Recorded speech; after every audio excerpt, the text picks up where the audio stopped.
क्या हनुमान जी आज भी जीवित हैं? यह एक ऐसा सवाल है जो सदियों से भक्तों, विद्वानों और जिज्ञासुओं के मन में गूंजता रहा है।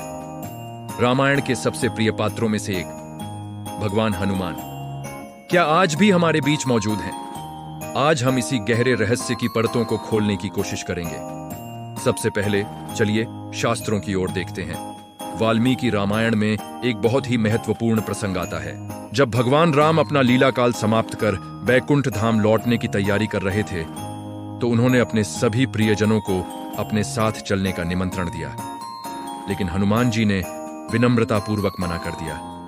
उन्होंने कहा, हे प्रभु, जब तक इस धरती पर आपका नाम लिया जाता रहेगा, मैं यहीं रहकर आपकी कथा सुनता रहूंगा। उनकी इस निस्वार्थ भक्ति और इच्छा से प्रसन्न होकर भगवान राम ने उन्हें अमरता का वरदान दिया।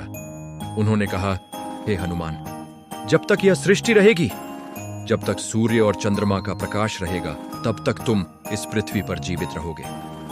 सिर्फ रामायण ही नहीं, महाभारत में भी हनुमान जी के जीवित होने के प्रमाण मिलते हैं। एक प्रसिद्ध कथा के अनुसार जब भीम अपनी शक्ति के अहंकार में चूर थे, तो रास्ते में उन्हें एक बूढ़ा वानर मिला जिसकी पूंछ रास्ते में पड़ी थी। भीम ने अहंकार से उस वानर को पूंछ हटाने के लिए कहा। बूढ़े वानर ने कहा कि वह बहुत कमजोर है और खुद पूंछ नहीं हटा सकता, भीम ही उसे हटा दे। भीम ने अपनी पूरी ताकत लगा दी, लेकिन उस पूंछ को हिला तक नहीं सका। तब उन्हें अपनी गलती का एहसास हुआ और उन्होंने उस वानर से परिचय पूछा। तब उस बूढ़े वानर ने अपना असली हनुमान रूप दिखाया और भीम का घमंड तोड़ दिया। यह घटना साबित करती है कि हनुमान जी द्वापर युग में भी मौजूद थे।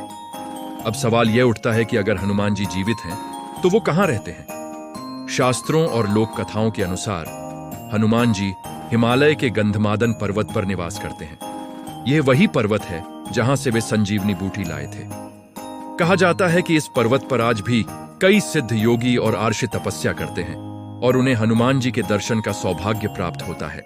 इसके अलावा एक मान्यता यह भी है कि हनुमान जी समय समय पर रूप बदलकर अपने भक्तों की मदद करने के लिए पृथ्वी पर आते हैं। लेकिन क्या आज के आधुनिक युग में इसका कोई प्रमाण है? भले ही हमारे पास कोई वैज्ञानिक सबूत न हो, लेकिन दुनिया भर में लाखों लोगों के अनुभव और उनकी आस्था इसका सबसे बड़ा प्रमाण है। श्रीलंका के जंगलों में एक कबीला है जिसे मातंग समुदाय कहा जाता है। इन लोगों का दावा है कि हनुमान जी हर 41 साल में एक बार उनसे मिलने आते हैं। वे कहते हैं कि हनुमान जी आकर उन्हें ब्रह्म ज्ञान का उपदेश देते हैं और उनके साथ समय बिताते हैं। इस समुदाय के लोग बाहरी दुनिया से बिल्कुल कटे हुए हैं और उनकी यह परंपरा सदियों से चली आ रही है।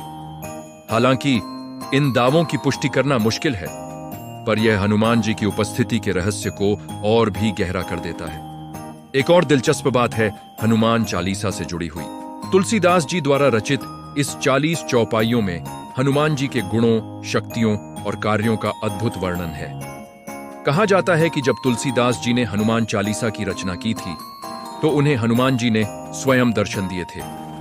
आज भी करोड़ों लोग मानते हैं कि जहां भी सच्चे मन से हनुमान चालीसा का पाठ होता है, वहां हनुमान जी किसी न किसी रूप में अवश्य उपस्थित रहते हैं। कई लोगों ने अपने व्यक्तिगत अनुभवों में बताया है कि कैसे हनुमान चालीसा के पाठ से उन्हें संकटों से मुक्ति मिली और उन्हें एक दिव्य ऊर्जा का एहसास हुआ।